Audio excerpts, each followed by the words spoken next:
같이 기도하겠습니다.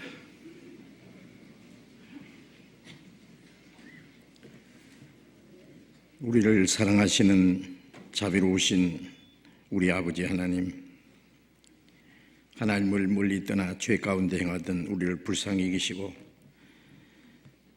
우리의 악한 행실로 하나님과 원수가 되었던 저희를 위해서 주 예수님이 우리가 받아야 될 진노와 심판을 대신 담당하시고 주님이 흘리신 그 보배로운 피로 우리의 죄를 영원히 씻어주시고 다시는 심판과 저주를 받지 않게 하시고 아무 공로 없이 우리를 구원해 주신 그 크신 은혜를 인하여 감사를 드립니다.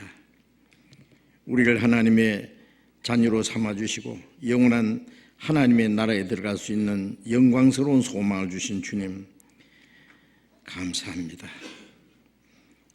주님이 우리에게 주신 그 크신 은혜와 영광스러운 소망을 우리가 무엇으로 다 감사하며 찬송할 수 있겠습니까? 우리의 몸도 우리의 영혼도 모두 주님의 피로 사였사오니 주의 것입니다. 이제 하나님이 허락하신 이 땅에 우리의 육체에 남은 때는 오직 하나님의 뜻과 영광을 위해서만 있는 줄로 믿습니다. 이 시간 주님의 보배로운 피로 구속함을 받은 저희들 주님 앞에 함께 모여서 주님의 은혜와 영광을 노래하며 주님의 말씀을 배우며 주님 안에 거룩한 교제를 갖게 해주신 주님, 이 시간 여기에 모여있는 우리 각 사람을 굽어 살피시고 하나님의 자비로운 손길로 더욱 붙들어 주옵소서. 우리 가운데 아직도 확실히 구원을 받지 못한 사람이 있으면 그 마음을 열어주시고 주님의 크고 놀라운 은혜를 깨달음으로 영원한 생명과 소망을 함께 얻을 수 있도록 도와주시고 우리 가운데 한 사람도 실족되는 영혼이 없도록 붙들어 주옵소서.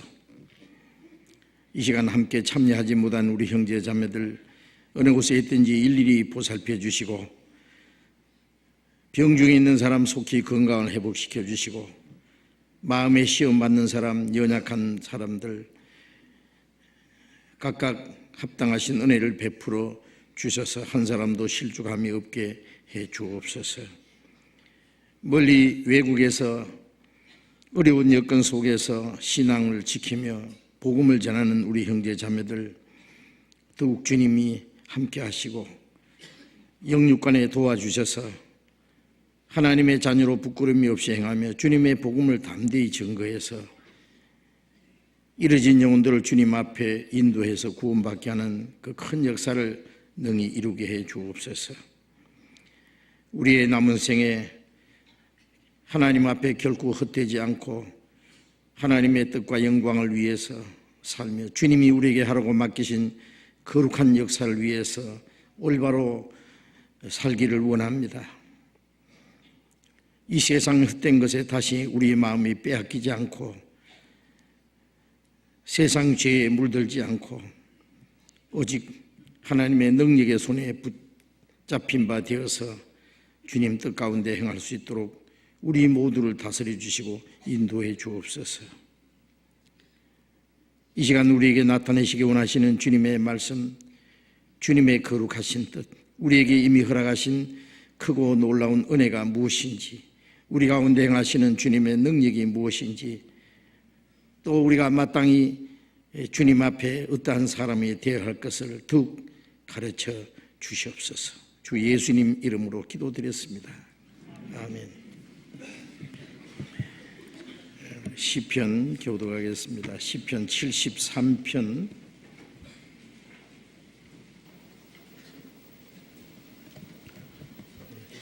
73편 1절부터 끝절까지 교독하겠습니다.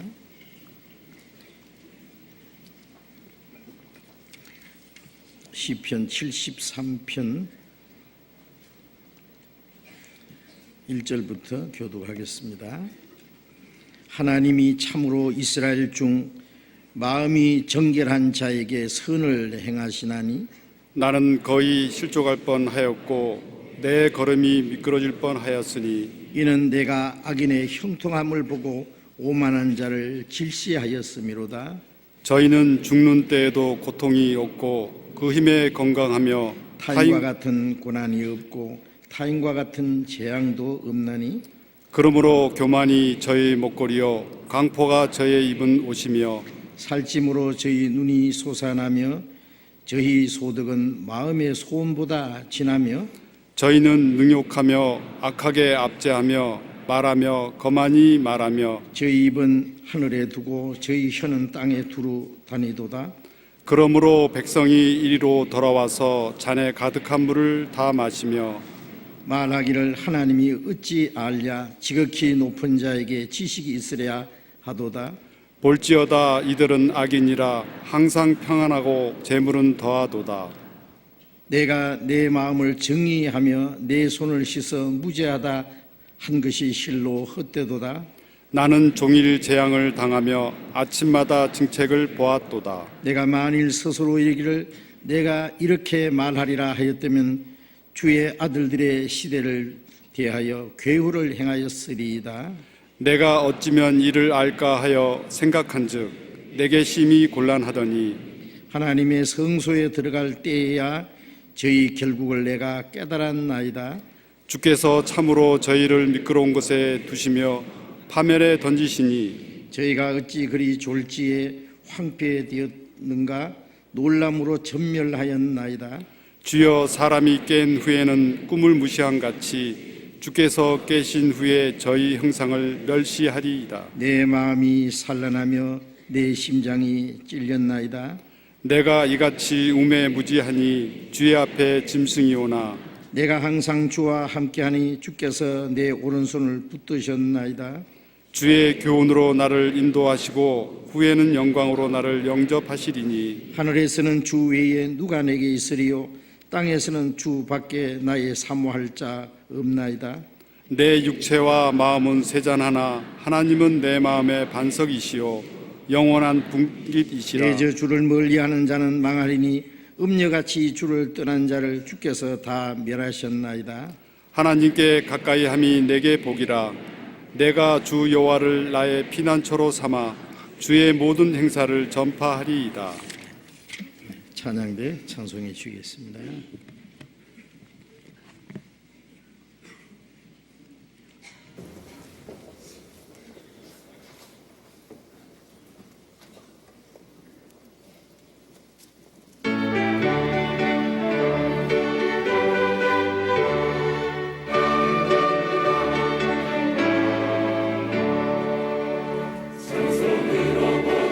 수 없는 그 사랑 주님의 영광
성경 마태복음 20장을 찾겠습니다.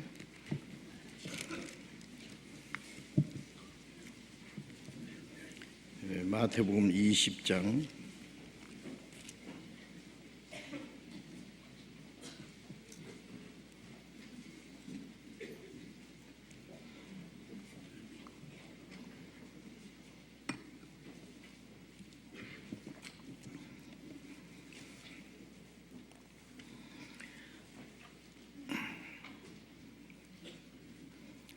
마태복음 20장 17절부터 읽겠습니다. 마태복음 20장 17절부터 28절까지 제가 읽겠습니다. 예수께서 예루살렘으로 올라가실 때에 12 제자를 따로 데리시고 길에서 이르시되 보라, 우리가 예루살렘으로 올라가노니 인자가 대제사장들과 서기관들에게 넘기움에 저희가 죽이기로 결안하고 이방인들에게 넘겨주어 그를 능욕하며 채찍질하며 십자가에 못 박게 하리니 제3일에 살아나리라. 그때에 세베대의 아들의 어미가 그 아들들을 데리고 예수께 와서 절하며 무엇을 구하니 예수께서 가라사대 무엇을 원하느뇨? 가로되 이 나의 두 아들을 주의 나라에서 하나는 주의 우편에 하나는 주의 좌편에 앉게 명하소서. 예수께서 대답하여 가라사대 너희 구하는 것을 너희가 알지 못하는도다. 나의 마시려는 잔을 너희가 마실 수 있느냐? 저희가 말하되 할 수 있나이다. 가라사대 너희가 과연 내 잔을 마시려니와 내 좌우편에 앉는 것은 나의 줄 것이 아니라 내 아버지께서 누구를 위하여 예비하셨든지 그들이 얻을 것이니라. 10 제자가 듣고 그 두 형제에 대하여 분이 여기거늘 예수께서 제자들을 불러다가 가라사대 이방인의 집권자들이 저희를 임의로 주관하고 그 대인들이 저희에게 권세를 부리는 줄을 너희가 알거니와 너희 중에는 그렇지 아니하니 너희 중에 누구든지 크고자 하는 자는 너희를 섬기는 자가 되고 너희 중에 누구든지 으뜸이 되고자 하는 자는 너희 종이 되어야 하리라. 인자가 온 것은 섬김을 받으려 함이 아니라 도리어 섬기려 하고 자기 목숨을 많은 사람의 대속물로 주려 함이니라. 거기까지.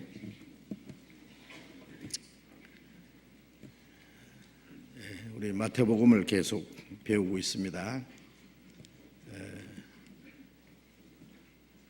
마태복음 배우는 가운데 우리가 배우는 말씀을 충분히 이해할 수 있도록 미리 집에서 성경을 읽고 생각도 해보시고 또 이미 배운 말씀을 또 반복해서 읽고 들었던 말씀을 생각하는 것이 필요하겠습니다.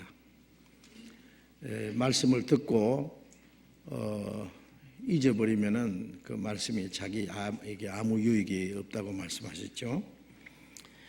우리에게 주시는 말씀들이 주님이 우리에게 주시는 귀한 교훈이고 우리에게 더 큰 은혜와 능력을 주시고 우리가 어떻게 행할 길들을 가르쳐 주시는 말씀이기 때문에 그 말씀을 마음속에 항상 간직하고 그 말씀을 우리의 마음과 생활 속에 연결시켜 행하도록 해야 됩니다. 교회는 다니지만 하나님과 아무 상관없는 사람들이 있지요. 그것은 하나님의 말씀을 모르기 때문에 또 안다고 할지라도 그 말씀을 마음과 생활에 지켜나가지 않기 때문에 하나님의 말씀과 상관없는 사람이 곧 하나님과 상관없는 사람이 되는 겁니다. 그래서 우리가 하나님의 말씀을 우리의 마음속에 받아들여야 되겠습니다. 요한복음 1장 14절에 보면 예수님은 말씀이 육신이 되어 우리 가운데 거하심에 그런 말씀이 있습니다. 말씀이신 하나님이 육신을 입고 오셨다. 예수님은 걸어 다니시는 하나님의 말씀이라고 할 수 있습니다. 예수님이 말씀하시는 것, 예수님이 행하시는 모든 일들이 바로 하나님의 말씀을 이루는 일이기 때문에 그렇습니다. 이제 그 말씀이신 주님이 우리 안에 계시기 때문에 너희가 내 안에 거하고 내 말이 너희 안에 거하면, 그런 말씀 있잖아요. 요한복음 15장 7절에 이제 우리가 주님 안에 거하고 주님의 말씀이 우리 안에 거합니다. 그 말씀이 우리의 마음을 주장하고 우리의 삶을 주장해서 우리도 말씀이 육신이 되어야 된다는 거예요. 말씀이 우리의 삶 속에 그대로 실천되어야 된다고 말씀하신 겁니다. 그래서 이 말씀을 배울 때 말씀과 나와 무슨 상관이 있느냐, 그리고 말씀을 마음에 간직하고 말씀에 순종하는 그런 삶을 살아가야 됩니다. 참으로 서글픈 것은 많은 사람들이 말씀을 듣기는 듣는데 알기는 아는데 그 말씀이 자기 마음에 이루어지지 않는 거예요. 자기 삶 속에 그 말씀이 연결되지 않기 때문에 그것이 하나님과 상관없는 것이고, 그래서 구원을 받지 못하는 것이고, 구원을 받았다고 할지라도 하나님의 말씀과 함께 살아가는 삶이 아니면은 그 삶은 하나님과 상관이 없는 것입니다. 그래서 우리가 성경을 배울 때 항상 주님 앞에서 주님의 말씀을 듣는 마음으로 말씀을 받아들이고 그 말씀을 깨닫고 그 말씀을 우리의 마음과 우리의 삶 속에 연결되도록 해야 되겠습니다. 이제 읽은 말씀은 예수님이 공생의 가운데 3년 반 기간 제자들과 함께 다니시면서 많은 말씀을 가르치고 많은 이적을 행하시고 그러다가 이제 마지막 십자가에 못 박혀 돌아가실 날이 가까이 온 것을 아시고 이제 마지막 예루살렘에 올라가시는 그런 과정입니다. 예루살렘에서는 많은 사람들이 예수님으로 인해서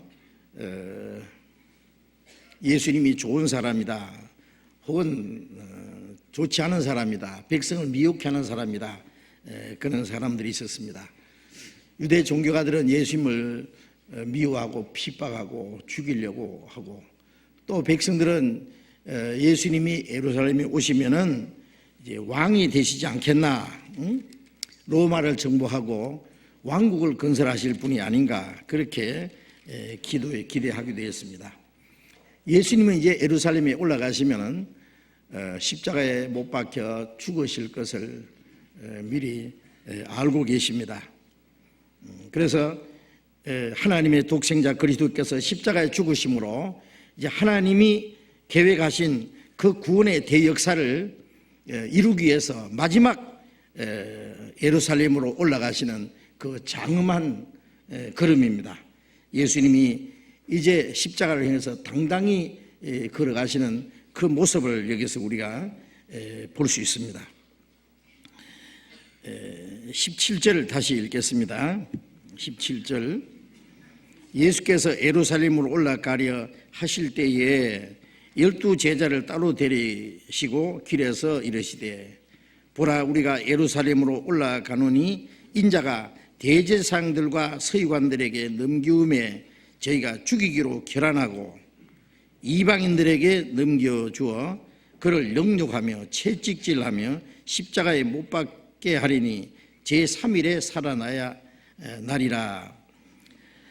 예수님은 자기 앞에 놓여 있는 그 고통과 죽음, 그리고 건너편에 부활의 영광을 미리 알고 계셨고 그걸 향해서 이제 담대하게 나아가시고 계신 겁니다. 요한복음 10장 18절에 보면은 누가 내게서 생명을 뺏어가는 자가 있는 것이 아니라 나는 스스로 목숨을 버리노라. 나는 목숨을 버릴 권세도 있고 다시 얻을 권세도 있다. 억지로 예수님을 죽이기 때문에 예수님이 죽는 것은 아니다, 그 말이에요. 예수님은 하나님의 능력이 계신 겁니다. 죽은 자를 살리고 문둥병자를 꺾고 속의 눈을 뜨게 하고 풍랑을 잔잔케 할 수 있는 하나님의 능력이 있습니다. 예수님을 잡으러 온 사람들에게 한 번 말씀만 하시면 하늘의 천군 천사들이 내려와서 그들을 다 멸할 수도 있습니다. 만일 그렇게 되면은 예수님이 십자가에 죽으심으로 구원하시리라는 그 말씀이 어떻게 이루어지겠느냐고 말씀했습니다.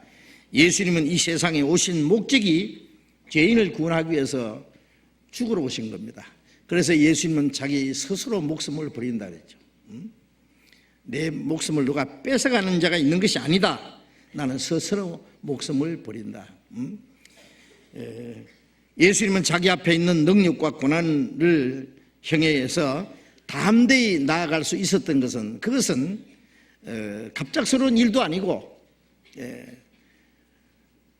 유대인들이 예수님을 대적하기 때문에 일어나는 사건도 아니고 구약 성경에 하나님께서 미리 계획하신 대로 하나님의 뜻을 이루기 위해서 그가 십자가에 죽으시고 부활하심으로 우리 죄를 대속하시고 우리 영혼을 구원하는 그 역사를 이루기 위해서 오셨기 때문에 예수님은 담대히 십자가의 그 수치와 고난을 향해서 나아갈 수 있었습니다. 고린도전서 15장 3절 4절에 보면은 그는 성경대로 우리 죄를 위해서 죽으시고 성경대로 장사 지낸 바 되었다가 성경대로 사흘 만에 다시 살아나시고 라는 말씀이 있습니다. 구약 성경대로 예수님은 죽으셔야 됐고 그리고 장사되었다가 사흘 만에 다시 살아나셔야 될 것입니다. 예수님은 자기가 어떻게 죽으실 것도 미리 잘 알고 계셨습니다. 사람들이 제사장들과 서기관들이 죽이기로 결단하고 이방인들에게 로마 군인들에게 넘겨주어서 저희가 그를 능욕하고 채찍질하고 십자가에 못 박게 할 거다. 예수님은 자기가 어떻게 죽으실 것을 정확하게 알고 그걸 제자들에게 미리 말씀하신 겁니다. 그러나 제3일에 살아나야 하리라. 예수님은 제자들에게 십자가에 죽으실 것을 말씀하실 때마다 반드시 3일 만에 살아날 것을 강조했습니다. 이 말씀을 보면은 예수님이 죽으실 뿐만 아니라 살아나신다는 사실을 더 강조하신 겁니다. 죽음 건너편에 그 부활의 영광이 있기 때문에 예수님이 십자가의 수치와 그 고통 건너편에 그 부활의 영광을 향해서 예수님이 담대히 나아갈 수 있게 된 겁니다. 구약 성경에 하나님이 선지자를 통해서 미리 약속하신 그 사실을 이루어지는 것이기 때문에 예수님은 그것을 미리 다 알고 계셨습니다. 누가복음 24장 25절 26절에 보면은 예수님이 부활하신 후에 엠마오로 내려가는 두 제자와 대화하신 일이 있습니다. 이 제자들은 예수님인 줄 알지 못하고 너희가 예수님 그랬죠. 너희가 왜 그렇게 슬픈 기색을 띠고 있느냐 그러니까 나사렛 예수니 예수의 일인데 우리는 그가 이스라엘을 구속할 자라고 바랐다. 즉 이스라엘을 정치적으로 독립시켜 줄 뿐으로 알았다는 거예요. 그런데 우리 제사장들과 이 종교가들이 그를 십자가에 못 박게 죽였다. 예수님 말씀에 이 미련하고 선지자들의 말한 모든 것을 더디 믿는 자들아, 그리스도가 이런 고난을 받고 자기 영광에 들어가야 할 것이 아니냐. 제자들은 구약 성경에 기록된 그리스도가 고난을 받고 부활하시고 하나님의 영광에 들어가야 될 것이 기록되어 있는데 그것을 알지 못했기 때문에 이 미련하고 선지자들의 말한 모든 것을 더디 믿는 자들아 라고 책망하신 겁니다. 예수님은 온 세상 사람들의 영혼을 구원하기 위해서 그들을 구원해서 하나님의 자녀로 삼아서 하나님의 나라에 데려가시기 위해서 십자가에 죽으신 것은 아주 필연적인 일이기 때문에, 반드시 해야 될 일이기 때문에, 그 모든 것은 바로 하나님이 미리 계획하신 대로 된 것이기 때문에 예수님은 그것을 피할 수 없는 사실로 여기신 겁니다. 하나님의 구원의 계획을 제자들에게 3년 반 동안 함께 다니시면서 말씀하셨습니다. 예수님은 죄인을 구원하러 오셨다는 사실을 말씀하셨고 제자들에게 그것을 가르쳤습니다. 그러나 제자들은 아직도 예수님이 누구신지, 예수님이 참으로 하실 일이 무엇인지를 깨닫지 못하고 있기 때문에 이 무지한 제자들을 보시면서 예수님이 마음에 큰 슬픔과 고독감을 느끼셨을 겁니다.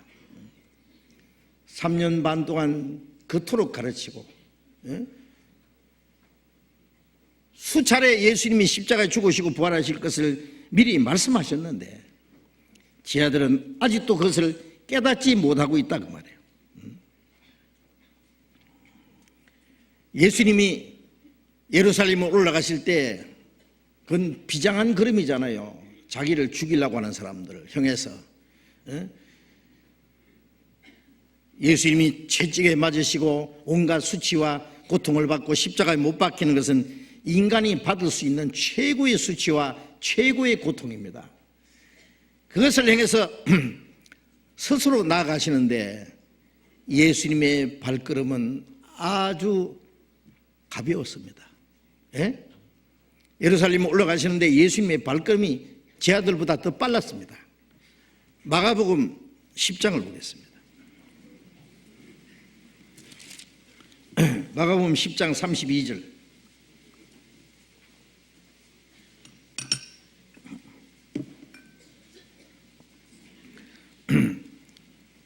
마가복음 10장 32절 봅니다.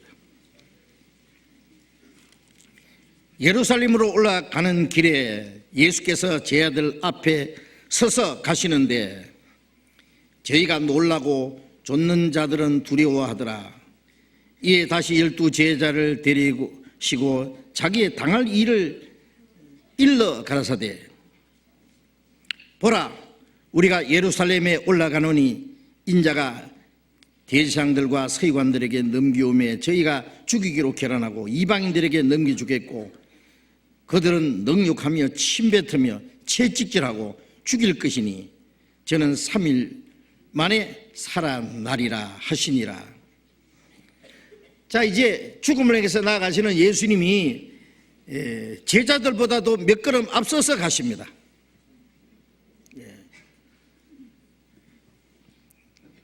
제자들은 예수님의 모습을 보고 쫓는 자들이 두려워하더라 그랬습니다. 왜 두려워했습니까? 뭔가 심상치 않은 겁니다.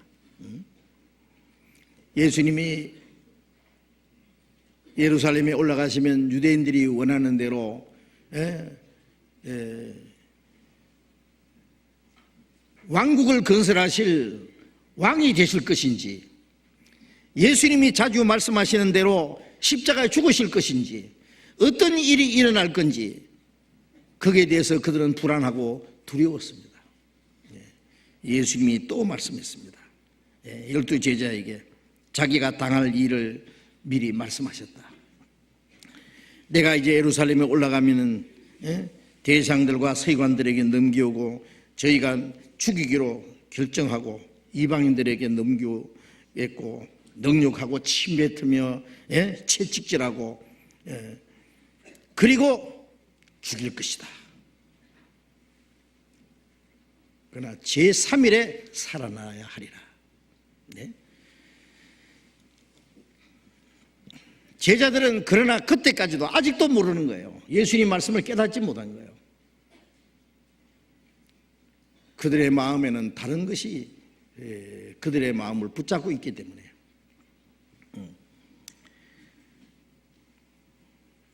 그러나 예수님은 그 죄들에 대해서 실망하지 않았습니다.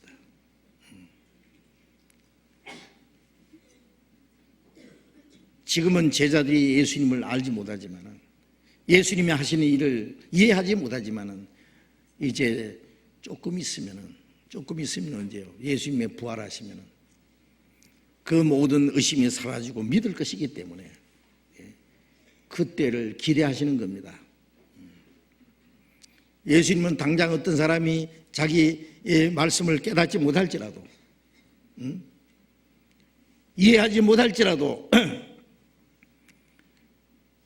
예수님은 그들에 대해서 실망하지 않고 이제 후에 그들이 돌이켜 올바른 믿음을 갖게 될 길을 기대하시고 기다리시는 겁니다. 예수님이 부활하시자마자 부활하신 예수님을 보고 제자들은 마음에 있는 의심이 다 사라졌고 그들에게 확실한 믿음과 평화가 이루어졌습니다. 우리도 주님의 성령으로 말미암아 주님을 알고 주님의 은혜를 확실히 깨닫고 우리는 확실히 믿는 겁니다. 히브리서 12장 2절을 잠깐 보겠습니다. 히브리서 12장 2절.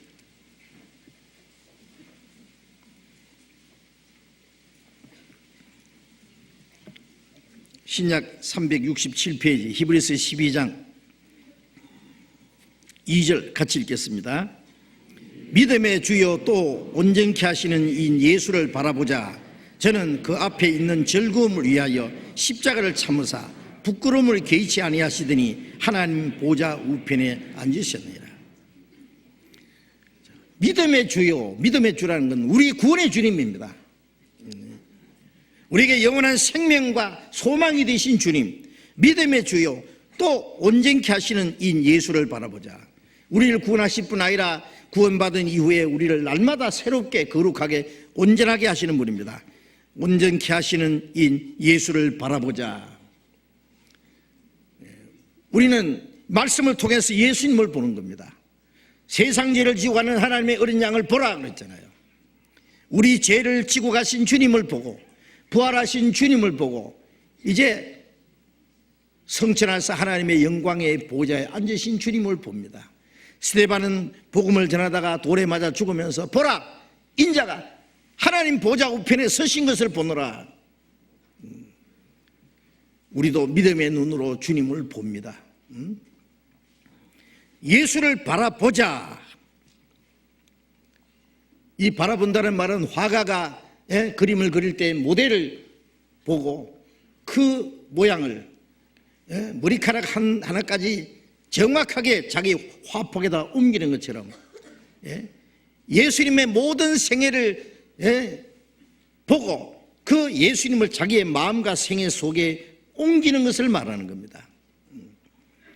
믿음의 주여 또 온전케 하시는 예수를 바라보자. 저는 그 앞에 있는 즐거움을 위하여 십자가를 참으사 부끄러움을 개의치 아니하시더니 죽음 건너편에 부활의 영광을 보고 하나님 보좌에 앉으실 것을 바라보고 그 앞에 있는 즐거움을 위하여 십자가를 참았다. 그래서 부끄러움을 개의치 아니하시더니 하나님 보좌 우편에 앉으셨느니라. 그 주님을 바라보면서 우리는 우리도 십자가의 고난과 죽음 건너편에 하나님의 영광이 있다는 것을 봐야 된다 그 말이에요. 우리는 그 주님을 바라봅니다. 사람이 밤에 잠자리에 눕는 것은 아침에 일어날 것을 믿기 때문에 편안하게 눕잖아요. 농부가 씨를 뿌리는 것은 가을에 열매를 거둘 소망이 있기 때문에 그 뜨거운 땡빛에서 땀을 흘리고 수고하고 열심히 일을 합니다.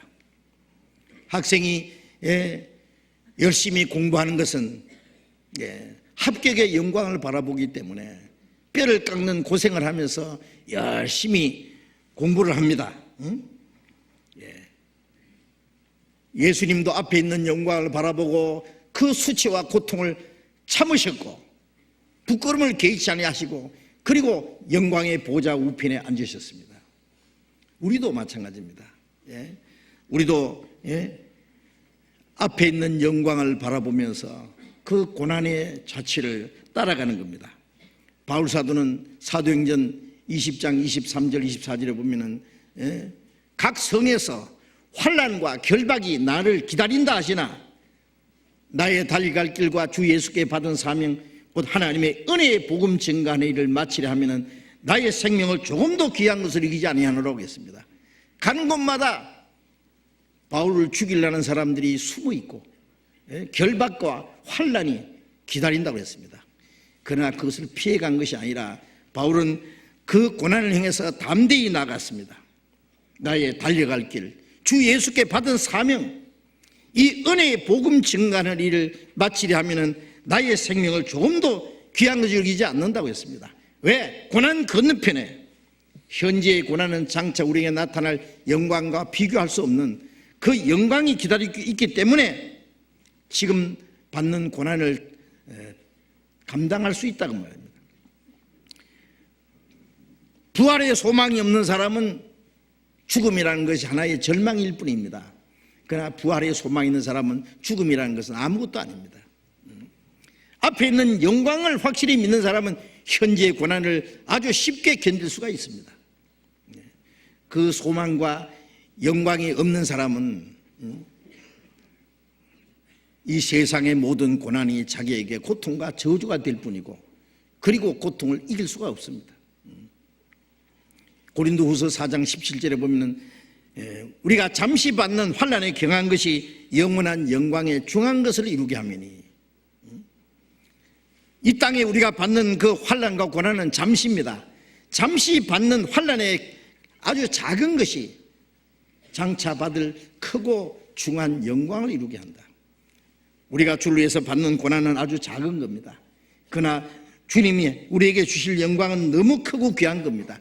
죽음 건너편에 주님과 함께할 영원한 영광을 그리고 영원한 생명을 바라보기 때문에 현재 왜 우리에게 오는 이 고통과 그 고난을 이길 수 있고 그리고 하나님의 말씀에 순종할 수 있는 겁니다.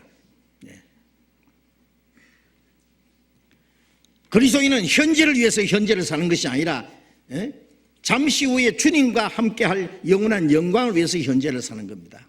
그런데 하나님의 말씀을 믿지 못하고 순종치 않는 사람들은 오로지 자기의 육체의 소욕을 따라서 살아가는 사람들은 잠시 후에 그들을 위해서 예비된 성경에 기록된 영원한 멸망의 형벌을 알지 못하기 때문에 그들 앞에 있는 그 심판과 멸망이 결정되어 있다는 사실을 알지 못하기 때문에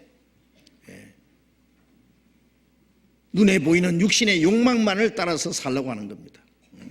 그것이 하나님을 등지고 사는 사람들의 모습입니다. 예수님께서 대제사장들과 서기관들이 나를 죽이기로 결단하고 결정하고 그리고 나를 이방인들에게 넘겨줄 것이라고 말씀하셨죠. 예수님을 죽이기로 작정한 이 유대 종교가들은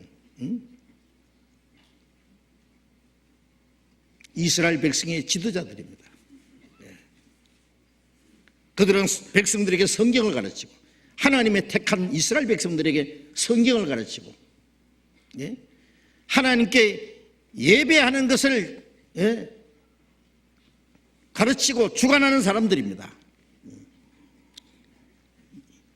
이 사람들이 예수님이 베들레헴에 탄생했을 때 헤롯이 아기 예수를 죽이려고 할 때에 헤롯에게 결정적인 그 정보를 제공한 사람 아닙니까? 유대인의 왕으로 나실 리가 어디 계시냐 그러니까 베들레헴입니다. 그들이 아는 성경 지식은 그리스도를 영접하는데 아무런 도움이 되지 못하고 그리스도를 죽이는데 정보를 제보하는데 사용했습니다. 그래서 베들레헴에 있는 어린 아이들 2살 아래로 다 죽였잖아요. 바로 그 사람들입니다. 그 사람들이 이제 급기야는 예수님을 십자가에 이제 죽이려고 하는 겁니다.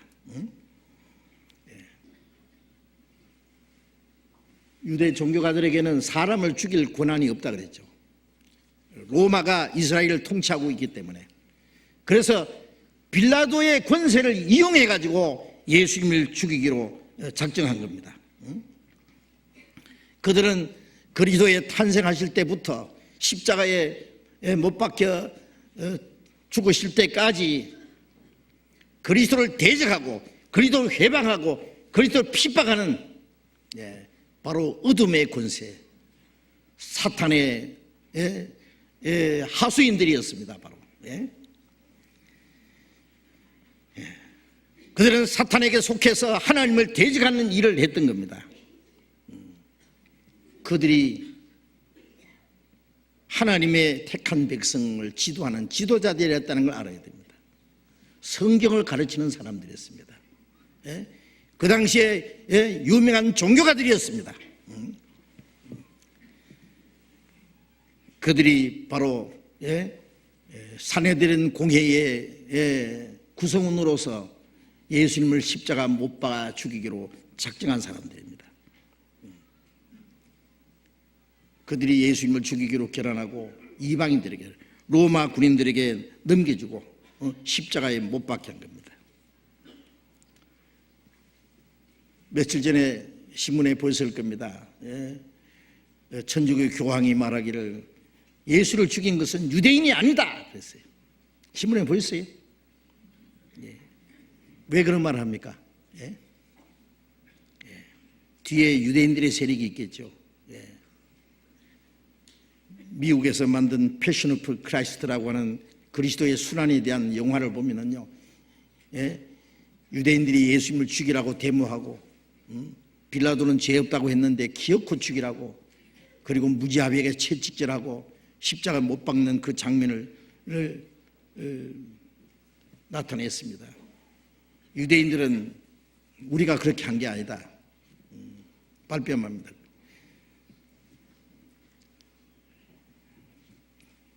사도신경에는 뭐라고 기록했습니까? 본디오 빌라도에게 고난을 받아서 십자가에 못 박혀 죽으시고, 그걸 전부 다 본디오 빌라도에게 뒤집어 씌웠어요. 빌라도는 나 책임 없다고 손 씻었잖아요. 지금도 지옥 가서 손 씻고 있을 거예요. 아니다, 나는 아니다. 예수를 죽인 사람들은 봐라, 빌라도가 했다, 우리는 아니다. 아니긴 왜 아니? 그 죄를 핑계할 수 없을 겁니다. 누가복음 9장을 보겠습니다. 누가복음 9장.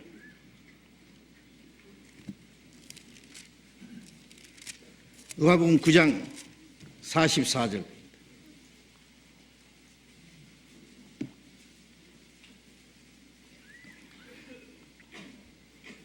누가복음 9장 44절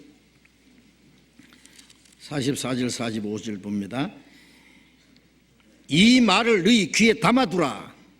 인자가 장차 사람들의 손에 넘기우리라 하시되 저희가 이 말씀을 알지 못하였나니 이는 저희로 깨닫지 못하게 숨김이 되었습니다.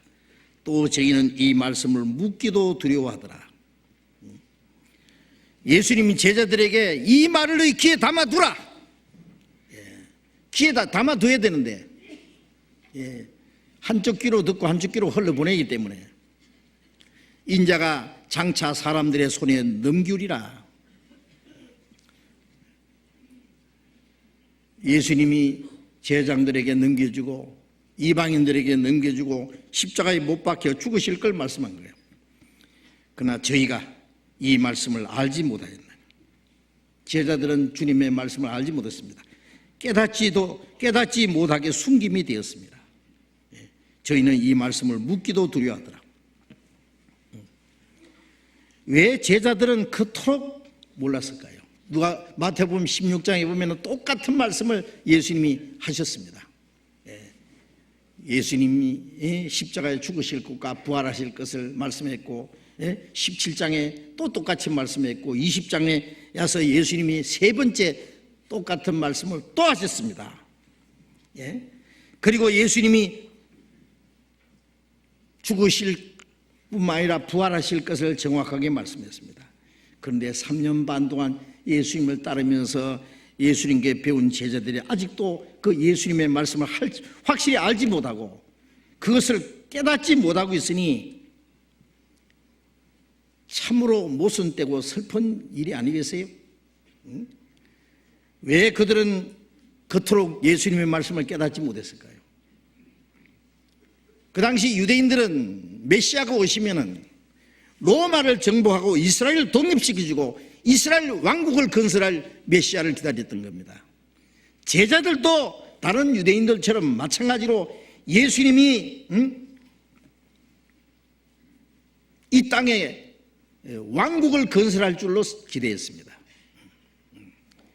예수님이 이제 예루살렘에 올라가시면은 왕위로 즉위하시고 왕이 되시고 왕국을 건설하시고 로마를 정복하고 이 땅에 그리스도의 왕국을 이루실 것을 기대한 거예요. 왜? 그건 구약 성경에 그렇게 기록되어 있습니다. 마태복음 21장에 보면 예수님이 예루살렘에 올라가실 때요, 많은 사람들이 예수님 앞뒤를 호위하면서 호산나 찬송하리로다 다윗의 이름으로 오시는 이여, 예수님이 나귀를 타고 들어가실 때 그 앞에 종련 잎사귀를 깔고 만세를 부르고 자기 겉옷을 그 밑에 깔고 왕으로 오시는 이여, 다윗의 자손이여. 다윗의 위대한 왕이었잖아요. 그런데 왜 예수님은 다른 왕처럼 백마를 타고 들어가지 않고 나귀를 타고 들었을까요? 그는 정복자가 아닙니다. 그들이 기다리는 왕은 아니었습니다. 우리의 마음에 오시는 평강의 왕이었습니다. 죄와 죽음과 사탄의 권세를 정복하고 우리 마음 속에 하나님의 생명과 평화를 심어주실 평화의 왕이기 때문에 그렇습니다. 마음에 영접하는 왕이다 그 말이에요. 땅을 정복하는 왕이 아니고 그건 훗날에 하실 일이고. 그러나 제자들은 그 사실을 알지 못했습니다. 제자들은 예수님이 예루살렘에 올라가심으로써 이제 왕국이 가까이 오고 있다고 생각한 거예요. 마태복음 20장 다시 돌아가 봅시다. 마태복음 20장 20절.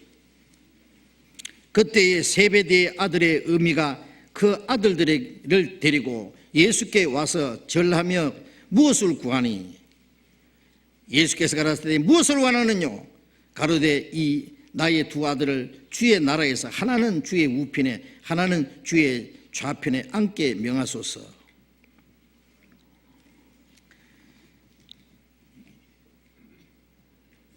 야고보와 요한 이 형제간이죠. 그 어미가 예수님 앞에 왔습니다.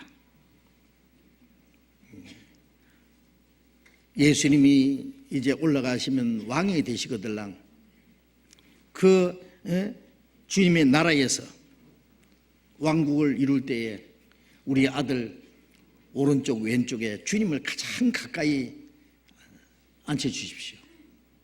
우정성 좌정성 시켜달라는 거예요.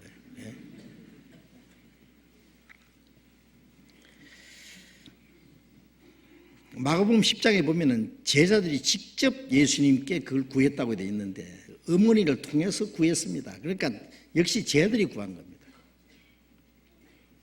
그런데 이 야고보와 요한의 어머니는요 누구냐 하면은 이름은 살로메입니다.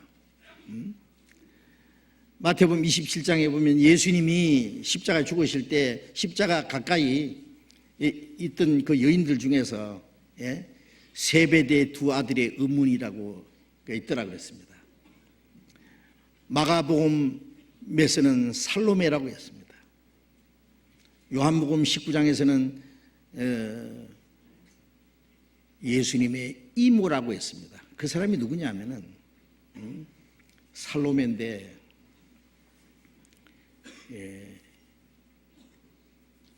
예수님의 어머니 마리아와는 친자매간입니다.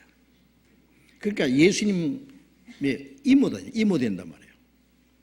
그리고 이 야고보와 요한과는 이종사촌입니다. 그러니까 이 친척 관계에 있기 때문에 아마 이 살로메가 자기 두 아들에 대해서 예수님께 부탁할 수 있는, 자연스럽게 부탁할 수도 있었을 거예요. 그리고 실제로 예수님은 12 제자 중에 베드로와 야고보와 요한 항상 세 사람을 특별한 곳에는 데려가셨잖아요. 수제자 중에 들었습니다. 예수님은 그들을 신임하셨고 그들은 예수님을 누구보다도 더욱 가까이 따랐습니다. 그래서 예수님에게 특별히 그렇게 이 간청을 드린 겁니다.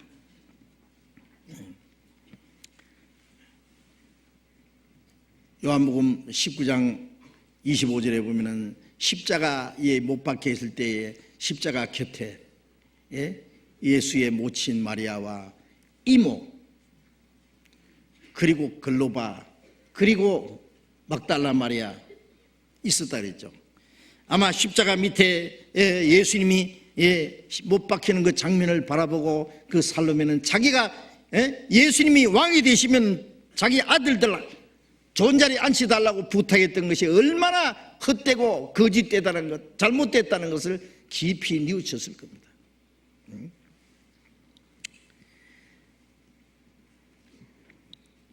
예수님이 십자가에 못 박혀 죽으시고 부활하실 것을, 그 사실을 몇 번 말씀하셨는데 그 말씀이 떨어지자마자 바로 그랬잖아요. 그때 언제입니까? 예수님이 내가 죽었다가 사흘 만에 살아날 것이라고 말씀하셨는데 즉시 예수님께 부탁한 거예요. 예수님이 나라가 이루어질 때에, 왕위에 앉으실 때에 좌우편에 앉게 해달라고. 그들은 예수님의 말씀을 귀담아 듣지 않았습니다. 예수님의 말씀을 심각하게 듣지 않았습니다.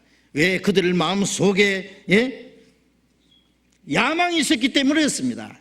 예수님이 왕이 되시면 제일 좋은 자리에 앉고자 하는 그 야망에 가득 찼기 때문에 예수님의 말씀을 마음에 두지 않았습니다.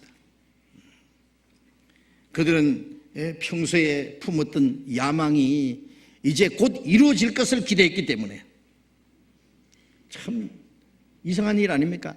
이게 완전히 동상이몽입니다. 그렇잖아요. 예수님과 제자들은 완전히 마음이 따로 돌고 있는 거예요. 사람들의 야망이라는 게 얼마나 무섭다는 걸 알 수 있어요. 세상에 욕망이 가득한 사람들은 그거 깨어지는데 얼마나 어려운지 모릅니다. 말씀은 실컷 듣고 그 말씀을 마음에 간직하지 않는 것은, 그 말씀을 받아들이지 않고 말씀에 굴복하지 않는 것은 그 마음에 이 세상의 욕망이 자리 잡고 있기 때문에 그렇습니다. 바로 제자들이 그랬습니다. 지금도 십자가에 못 박혀 죽으신 예수님을 이용해가지고 자기의 출세하려고 하는 사람, 명예와 영광을 얻으려고 하는 사람도 있습니다. 누구든지 자기 욕망을 위해서 예수님을 따르는 사람들은 주님 앞에 심한 책망을 받고 그 욕망이 결코 이루어지지 않는다는 것을 철저히 아는, 실망할 때가 올 겁니다. 주님은 그런 욕망을 채워주러 오신 분이 아니다 그 말이에요. 마태복음 20장 다시 봅니다. 22절.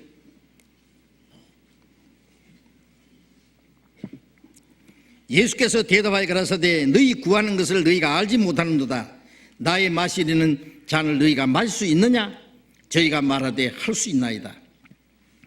가라사대 너희가 과연 내 잔을 마시려니와 내 좌우편에 앉는 것은 나의 줄 것이 아니라 내 아버지께서 누구를 위하여 예배하셨든지 그들이 얻을 것이니라.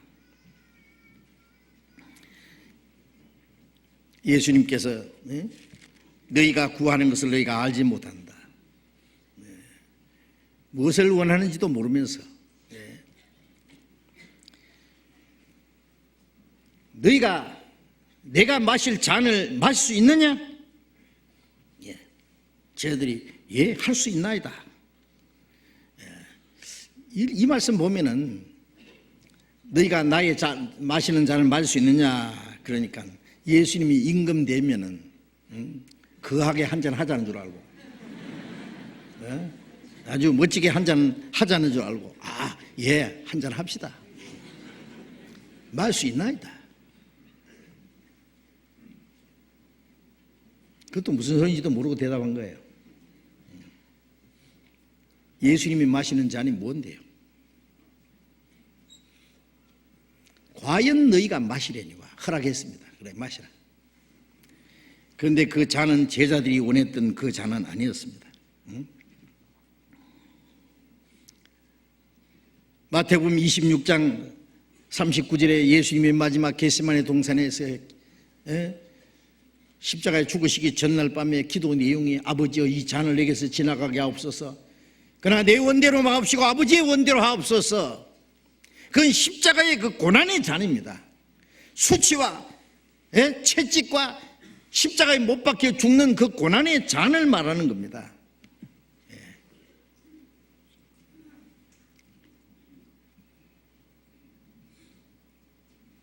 너희가 그 영광에 들어가면 가기 전에 먼저 해야 될 게 있는데 나와 함께 고난의 잔을 받아야 된다고 말입니다. 주님과 함께 고난을 받고 주님과 함께 죽을 각오로 해야지. 주님과 함께 영광 받을 꿈만 꾸고 있느냐고 말해요. 과연 마시려니와 예수님은 그들이 그 잔을 마시는 걸 허락했습니다. 12 제자 중에 야고보는 제일 먼저 목이 잘려 죽었습니다. 사도행전 12장 1절 2절에 보면은 예루살렘의 헤롯 왕이 유대인들을 기쁘게 하기 위해서 야고보를 잡아가지고 칼로 죽여버렸습니다. 목 잘라 죽여버린 거예요. 12 제자 중에 제일 먼저 순교를 당했습니다. 그리고 그 동생 요한은 12 제자 중에 제일 나중까지 살아남아서 그는 가는 곳마다 복음을 전하면서 얼마나 많은 고난을 받고 도미시안 황제 때 박해를 받고 기름가마 속에 집어 던졌는데 죽지 않고 살았대. 나중에 멀리 밤무섬에 유배를 보냈습니다. 거기에 오랫동안 있으면서 그 굴 속에 기도하다가 요한계시록 하나님의 계시를 받았잖아요. 그 요한계시록 기록한 거예요. 마지막까지 살아남아서 끝까지 복음을 전하면서 많은 그 순환과 그 고난을 받은 사람입니다. 주님 위해서 빨리 죽는 것도 주님이 주신 잔이고 주를 위해서 고난받으면서 오랫동안 사는 것도 고난입니다. 주를 위해서 빨리 죽는 것보다도 주를 위해서 오래 사는 것이 더 큰 고난입니다. 그렇지? 두 제자는 그들이 원한 대로 그 잔을 받았습니다.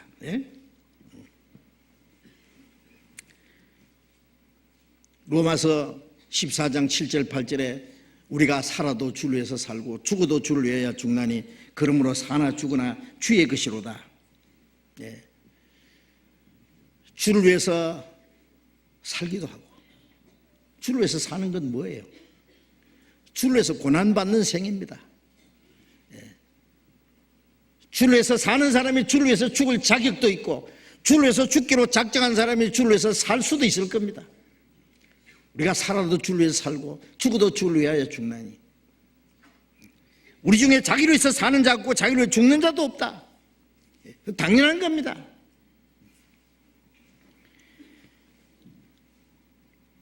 바울사도는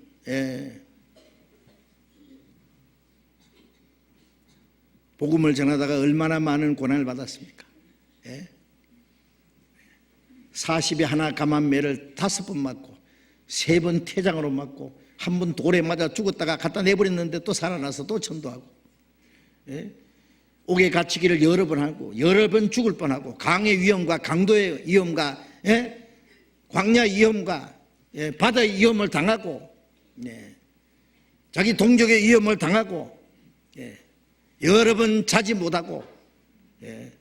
먹지 못하고 춥고 떨고 헐벗었다 그랬습니다. 그리고 마지막 로마에 가서 전도하다가 목이 잘려 죽었습니다. 베드로도 전도하다가 로마에 전도하다가 거꾸로 십자가 못 박혀 죽었다 그러잖아요. 그 동생 안데레는 꼽자로 십자가에 못 박혀 죽었습니다. 도마는 쇠뭉댕이 맞아 죽었습니다. 제자들은 한결같이 복음을 전하다가 다 결국 순교를 당해 죽었습니다. 그들은 하나님의 영광에 들어가기 전에, 주님과 함께 영광을 받기 전에 주님과 함께 다 고난을 받았습니다. 바울사도는 디모데후서 2장 11절 12절에 말하기를 우리가 주와 함께 죽으면 주와 함께 살 것이요 주와 함께 참으면 주님과 함께 왕노를 할 것이다 그랬습니다. 로마서 8장 17절에 우리가 그리스도와 함께 영광을 받기 위하여 고난도 함께 받아야 될 것이니라. 고난이 있고 그 다음에 영광이 있습니다. 십자가가 있고 그리고 왕관이 있습니다. 네.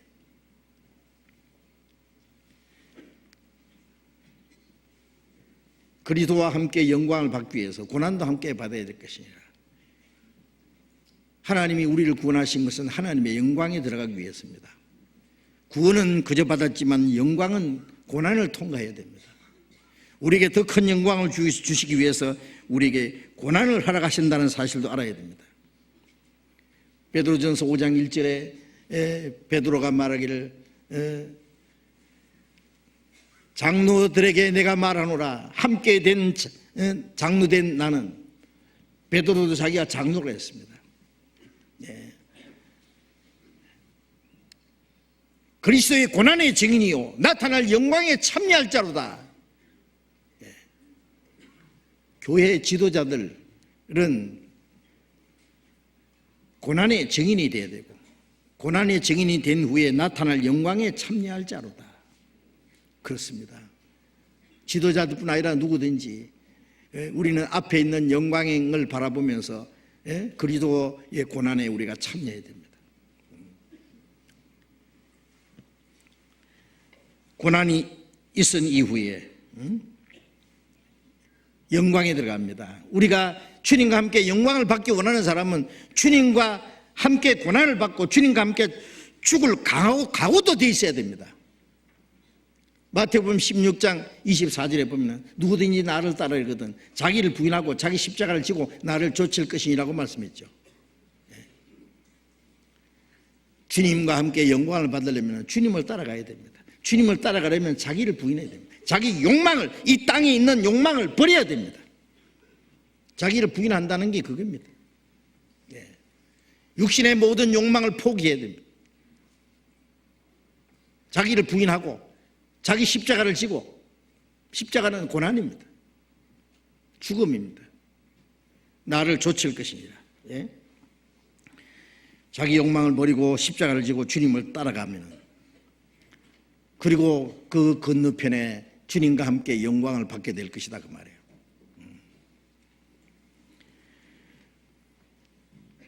주님은 그 죽으시기 전날 밤에 제자들에게 포도주 잔을 가지시면서 말씀했습니다. 마시라. 이것은 모든 사람을 위해 흘리는 나의 피고 언약의 피라 그러셨죠. 내가 아버지 나라에서 새 곳으로 마시기까지 다시는 이 포도나무에서 난 것을 마시지 않겠다. 마지막입니다. 그게 마지막 만찬입니다. 내 아버지 나라에서 새 곳으로 마신다는 건 뭘 말합니까? 예? 주님 나라에서 주님과 함께 영광에 참여할 걸 말하는 겁니다. 그 어떤 영광의, 승리의 영광에 참여한 사람들이 잔을 들고 축하하잖아요. 축하의 잔을 들고 나와 함께 그 아버지 나라에서 마실 것이다. 새 것으로 뭘 말합니까? 주님과 함께 영광의 잔을 마실 걸 말합니다. 그러나 영광의 잔을 마시기 전에 고난의 잔을 먼저 마셔야 될 것을 말씀합니다. 좌우편에 앉는 것은 내가 너에게 줄 것이 아니라 아버지께서 누구를 위해서 예배했든지 그들이 받을 것이니라. 아버지께서 누구를 위해서 예배했을까요? 우리가 마태복음 17장에 보면은 예수님이 그 높은 산에서 예수님의 모습이 변화되어 있습니다. 그것은 예수님이 재림하시는 광경이라고 성경에 말씀하고 있습니다. 그런데 그 옆에 모세와 엘리야가 나타났습니다. 예수님 좌우편에 모세와 엘리야, 구약시대의 대표입니다. 평생을 하나님의 영광을 위해서, 주님의 하나님의 역사를 위해서 일했던 사람입니다. 모세와 엘리야. 아마 구약시대 두 대표가 좌우편에 선 사람이 아닌가 생각합니다. 신약시대는 어떤 사람일까요? 어떤 사람을 위해서 하나님이 그 좌우편을 예비했을까요? 내 아버지께서 누구를 위해서 예비됐든지 그들이 받을 것이니라. 아마 주님을 위해서 고난받는 자들을 위해서, 주님과 함께 그 영광에 앉을 그 자리를 주님 하나님 아버지께서 마련해 놨을 겁니다. 마태복음 20장 다시 봅니다. 24절.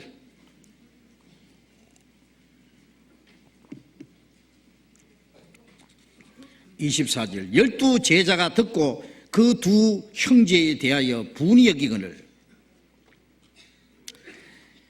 12 제자, 10 제자. 이제 야고보와 요한 두 사람이 어머니를 시켜서 좌우편에 앉게 해달라는 것을 제 아들이 또 눈치를 챘어요. 알았어요. 야, 저것들 봐라. 제일 좋은 자리지 앉으려고 한다. 그럼 우리는 먹고, 서로 싸우는 거예요. 요즘에 정치가들 보면요, 누가 제일 높은 자리에 앉을 거냐, 한 자리에 하려고 머리 터지게 싸우잖아요. 그죠? 제자들도 역시,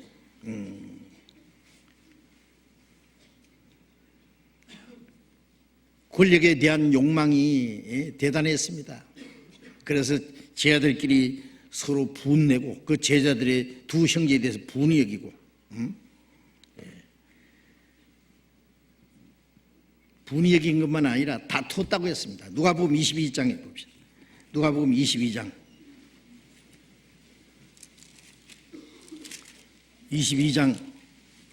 24절.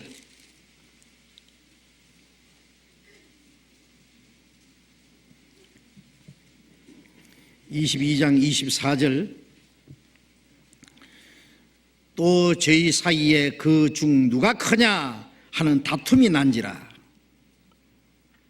예수께서 이르시되 이방인들의 임금들은 저희를 주관하고 그 권세 집권자들은 은인이라 칭함을 받으나 너희는 그렇지 않으니. 여기에 저희 사이에 그 중에 누가 크냐 하는 다툼이 있었다. 제자들에게, 두 제자에 대해서는 분내고 시기하고 감정이 생겼습니다. 그리고 제자들 사이에 누가 크냐 하는 다툼이 있었다. 예수님은 그들의 그 마음을 아시고 말씀하시기를 이제 참된 그 지위가 무엇인지를 말씀하신 겁니다. 너희가 구하는 것을 너희가 알지 못하는구나. 좌우에 앉는 것은 나의 줄 것이 아니다. 너희가 권자를 두고 다툴 것이 아니라, 그것을 얻기 위해서 시기하고 다투지 말고 나를 따라, 나를 따라와야 되는데 어떻게 해요? 겸손히 섬기고,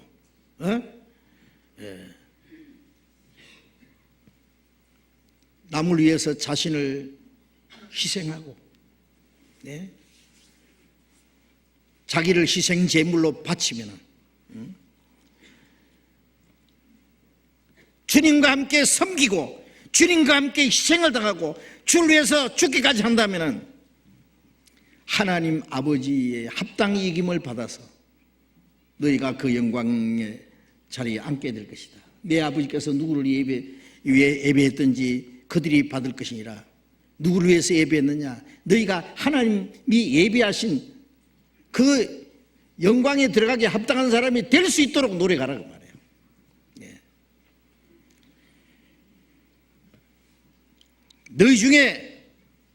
너희 중에는 그렇지 않다. 이 세상에서는 권세자들은 자기 권세로 남을 다스리고 하지만은 너희는 그게 아니다. 제자들 중에는 아직도 시기와 다툼이 있었습니다. 고린도전서 3장 3절에 보면은 고린도 교인들은 서로 시기하고 서로 다투고 싸웠습니다. 그래서 고린도전서 3장 3절에 예수님이 바울 사도 그랬죠. 너희 속에 시기와 다툼이 있으니 어찌 육신에 속하여 사람을 따라 행함이 아니리요. 어린 아이들은요 아무것도 아닌 거 가지고 싸우잖아요. 그렇죠? 막 핥히고 막 쥐어뜯고 싸웁니다. 장난감 하나 가지고 싸우고 아주 사소한 것 때문에. 신앙이 어린 사람은요 아무것도 아닌 거 가지고 싸운다고. 얼굴을 붉히고 뭐 욕짓거리하고 주먹이 왔다 갔다 하고 막 감정을 나타내고 다투고. 그거 정말 유치한 겁니다. 그렇죠? 아시죠? 네? 잠언 13장 10절에 보면은요, 잠언 13장 10절 봅시다.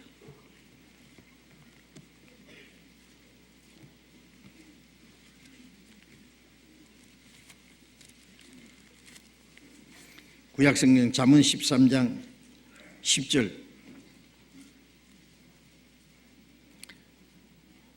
같이 봅시다. 교만에서는 다툼이 일어날 뿐이라 권면을 듣는 자는 지혜가 있나이다. 교만에서는 다툼만 일어날 뿐이라. 왜 다툼이 일어납니까? 서로 높아지려고 하기 때문에 그래요. 교만한 자들이 모인 곳에는요 아주 시끄럽습니다. 요란함과 다툼이 끝이 없습니다.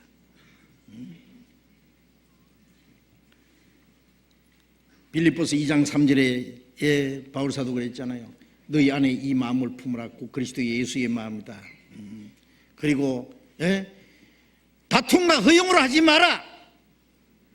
무엇이든지 아무 일이든지 다툼과 허용으로 하지 말고 오직 겸손한 마음으로 남을 자기보다 더 낫게 여기라. 예수의 마음을 품으라. 너희 그 교만한 마음을 버리고 주님의 마음을 품으라고 했습니다. 교만에서는 다툼만 일어날 뿐이다. 디모데전서 2장 8절에는 남자들이 분노와 다툼이 없이 거룩한 손을 들고 하나님께 기도하라고. 분노와 다툼이 없이 그랬습니다. 교회 안에서 분노와 다툼이 있는 것은 마음이 교만하기 때문에 그렇습니다. 자기가 높아지려고 하기 때문에 그렇습니다. 남을 무시하기 때문에 그렇습니다. 디도서 3장 2절에 보면은 아무도 회방하지 말고 다투지 말고 관용하며 범사의 온유함으로 모든 사람에게 나타내라 그랬어요. 범사의 모든 사람에게 온유함을 나타내게 하라. 서로 회방하지 말고 다투지 말고 관용하다는 것은 넓은 마음으로 서로 용서하고 범사의 온유함을 모든 사람에게 나타내라. 제자들은 아직 그 마음이 준비가 되지 않았습니다. 이 세상 헛된 것에 그들이 때문에 제자들끼리 시기하고 다투고 싸웠습니다. 마태복음 20장 다시 돌아가 봅시다. 마태복음 20장 25절.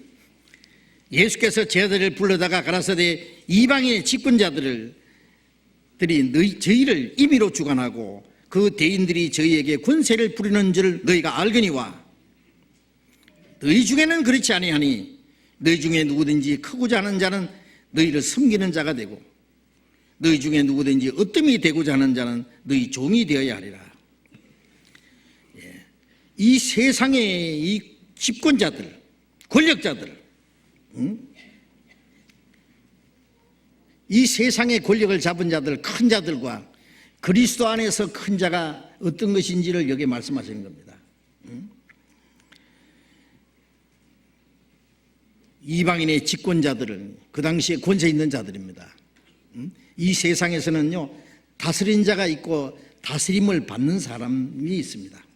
예수님 당시에 로마의 그 통치 아래서 그 권세를 잡은 집권자들의 아주 권력은 대단했습니다. 절대적이었습니다. 아주.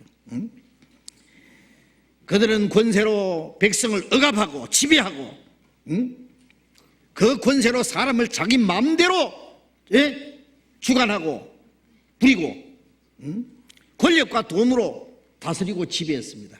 그 사람들이 세상에서 위대한 자로 여기고 높임을 받았습니다. 그래서 섬기는 자가 높은 사람이고 섬김받는 자는 낮은 자였습니다. 그게 세상의 통상 지금도 그렇습니다.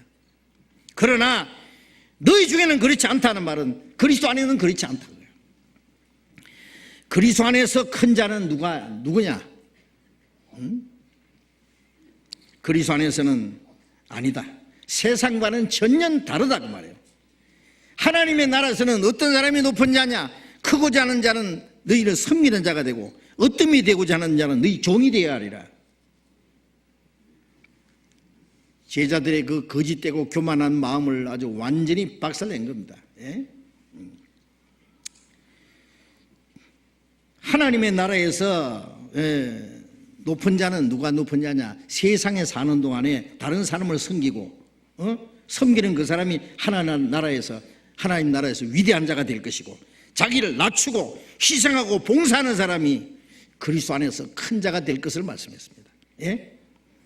그리스도 안에서 위대한 자라는 것은 자기를 위해서 다른 사람이 무엇을 해주기를 바라는 그 사람이 큰 자가 아니고 자기가 다른 사람을 위해서 무엇을 할 것인가, 다른 사람을 위해서 다른 사람을 섬기고 다른 사람에게 봉사하고 희생하는 사람이 주님 안에서 큰 자가 될 것을 말하는 거예요. 그 봉사가 크면 클수록 주님 앞에 더 위대한 자가 될 겁니다. 너희 중에 어떠함이 되고자 하는 자는 너희 종이 되어야 하리라. 종은 뭐예요? 섬기는 자입니다. 주인은 섬김받는 사람이고 섬김받는 사람이 되지 말고 섬기는 자가 되라. 우리가 주님 앞에 서는 날 어떤 일이 있을까요? 쟤들이 생각하는 것처럼 누가 높은 자리에 앉을까요? 누가 존귀김 받을까요? 누가 큰 자가 될까요? 주님이 말씀하신 대로입니다. 주님 앞에 서는 날 세상에 사는 동안에 참으로 겸손한 마음으로 더 많은 사람을 위해서 수고하고 더 많은 사람에게 봉사하고 섬긴 그 사람들이 주님과 함께 높임을 받고 주님과 함께 영광을 받게 될 것입니다. 그게 될 것입니다.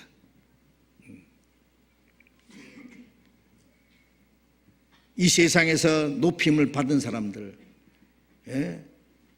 사람들에게 존경을 받고 높이 됐던 사람들이 주님 앞에 가면 더 낮아질지도 모릅니다.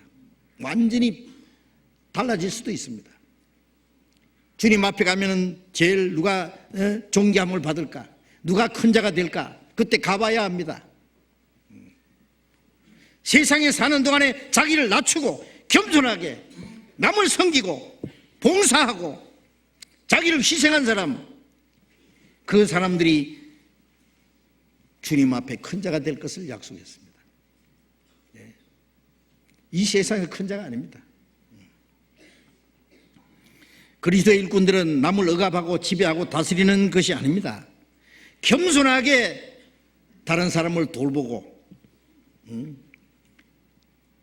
다른 사람을 섬기고 양무리의 본이 되어야 된다고 했죠.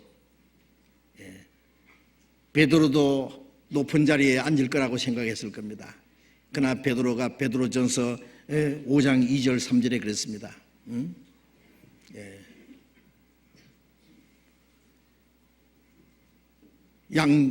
양을 치는 자들이, 형제를 돌보는 사람들이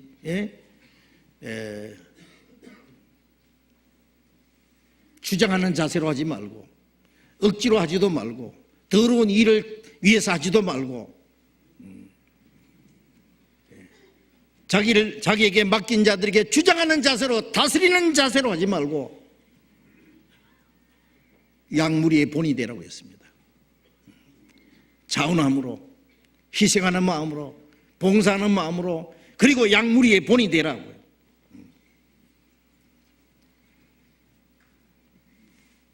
지도자가 될수록 주장하는 자세로 하지 마라. 낮은 자세로, 겸손한 자세로, 섬기는 자세로 할 것을 말했습니다. 고린도전서 15장 8절 이하에 보면은 이 세상에 가장 위대한 바울 사도는 신약 성경 반 이상을 기록한 사람 아닙니까? 그런데 바울 사도는 말하기를 나는 만삭되자 되지 못하여 난자 같다 그랬어요. 세상 말로 말하면 팔풍이다 그 말이에요. 자기를 그렇게 비하시켰습니다. 나는 사도라 칭함받기에 감당치 못할 자로다. 성도 중에 가장 작은 나, 사도라 칭함받기 감당치 못할 자로다. 내가 나 된 것은 순전히 하나님의 은혜로 된 것이다. 나는 아무것도 아니다. 바울 사도는 항상 그것을 생각했습니다. 그리고 고린도후서 4장 5절에 말하기를 우리가 우리를 전파하는 것이 아니라 그리스도 예수의 주 되신 것과 우리가 그리스도를 위해서 너희 종된 걸 전파합니다. 우리가 그리스도를 위해서 너희 종이 됐다고 말했습니다. 우리는 항상 이 겸손한 마음을 가져야 됩니다. 겸손한 마음. 겸손은 그리스도의 마음입니다. 그리스도인의 가장 아름다운 인격입니다. 가장 아름다운 덕입니다. 그래서 잠언 18장 12절에 교만은 패망의 선봉이요 겸손은 종기의 앞잡이니라. 교만은 자기를 죽이는 겁니다. 겸손한 사람은 존귀함을 받을 거라고 했습니다. 존귀의 앞잡이라.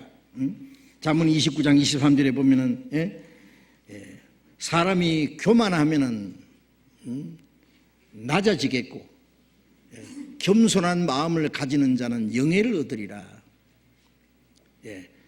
교만한 사람은 하나님이 그를 낮추십니다. 베드로전서 5장 5절 이하에 보면은 젊은 자들아 장로들에게 순종하고 겸손으로 허리를 동이라. 자기를 낮추라. 때가 되면 너희를 높이시리라. 순종하는 사람, 묵묵히 순종하는 사람, 겸손으로 자기의 허리를 동이고 순종하라.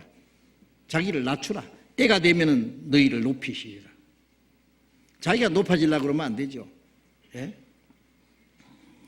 이 현재 이 기독교 지도자들 보면은요, 어떤 사람들은 자기가 무슨 신령한 존재나 된 것처럼요, 아주 높을 대로 높아져가지고 사람들에게 섬김을 받고 높임 받고 존경을 받고 그러기 위해서 아주 발부둥을 칩니다. 그거 다 거짓된 겁니다. 그건 하나님의 뜻이 아닙니다. 누가복음 17장 10절에 예수님 말씀에 너희가 명령받은 것을 다 행한 후에 말하기를 우리는 무익한 종이라 우리의 하여야 할 일을 한 것뿐이라 할지니라. 명령받은 것을 다 행했다고 할지라도 자랑할 것도 없고 교만할 것도 없다고 말해요. 우리는 무익한 종이기 때문에 우리의 하여야 할 일을 한 것뿐이라 할지니라. 어떤 사람이 무슨 일을 했다고 무슨 자랑할 거 있습니까? 교만할 거 있습니까? 다른 사람보다 더 높아질 무슨 조건이 있습니까? 없다고 말해요. 우리는 무익한 종이기 때문에 우리 하여야 할 일을 한 것뿐이라. 우리가 주님을 위해서 어떠한 고난과 희생을 당할지라도 그것은 결코 다른 사람에게 높임 받을 수 있는 조건이 안 됩니다. 예? 마태복음 20장 다시 보겠습니다. 28절 같이 읽겠습니다. 인자가 온 것은 섬김을 받으려 함이 아니라 도리어 섬기려 하고 자기 목숨을 많은 사람의 대속물로 주려 함이니라. 예수님은 내가 섬김 받으러 온 것이 아니라 섬기려 왔다고 했습니다. 왕관을 쓰시러 오신 것이 아니라 십자가에 죽으러 오셨습니다. 세상 사람을 구원하기 위해서 자기 목숨을 대속물로 주시러 오셨다고 했습니다. 우리를 구원해서 하나님의 나라 데려가기 위해서 자기를 모든 것을 주님은 희생하셨습니다. 그래서 빌립보서 2장 5절 이하에 보면은 너희 안에 이 마음을 품으라 곧 그리스도의 예수의 마음이니 그는 근본 하나님의 본체이시나 하나님과 동등됨을 취하고 여기지 아니하고 자기를 비워 종의 형체를 가져 사람과 같이 되었고 사람의 모양으로 나타났으며 죽기까지 복종하였으니 십자가에 죽으심이라. 그는 근본 하나님의 본체입니다. 하나님이십니다. 그러나 자기를 비워 종의 형체를 가져 사람과 같이 되었고 사람의 모양으로 나타났다. 죽기까지 복종했다. 십자가에 죽으십니다. 얼마나 겸손합니까? 그러니까 너희 안에 이 마음을 품으라. 예수의 마음이 무슨 겸손한 마음. 그 주님의 마음을 품다면 어떻게 교만해지겠습니까? 어떻게 사람들 앞에 높임을 받으려고 하겠습니까? 어떻게 다툼이 있겠습니까? 예? 어떻게 다른 사람을 무시할 수 있겠느냐고.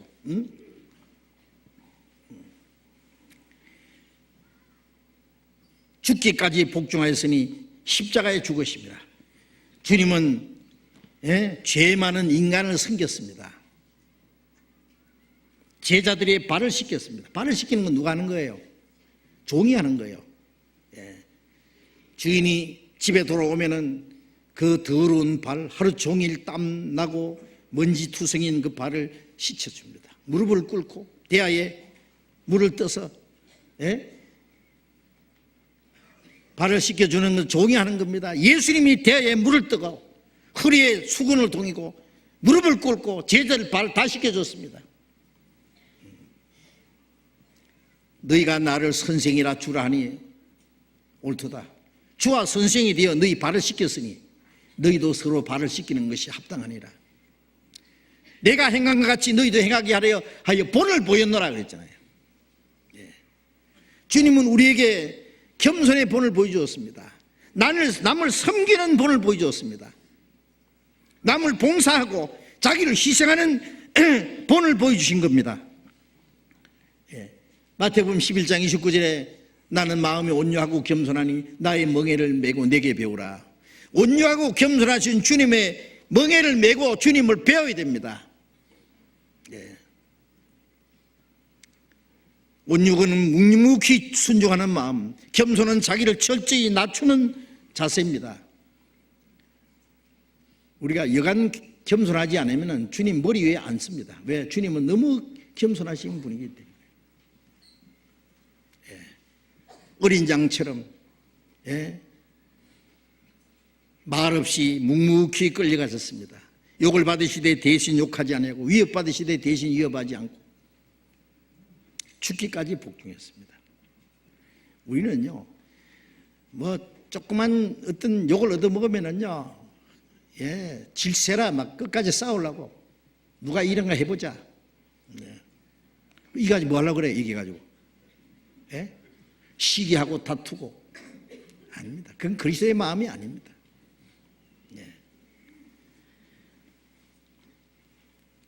그리스도인들은 온유하고 겸손하신 주님의 멍에를 메고 주님을 배우고 주님의 발자취를 따라가야 합니다. 우리도 주님처럼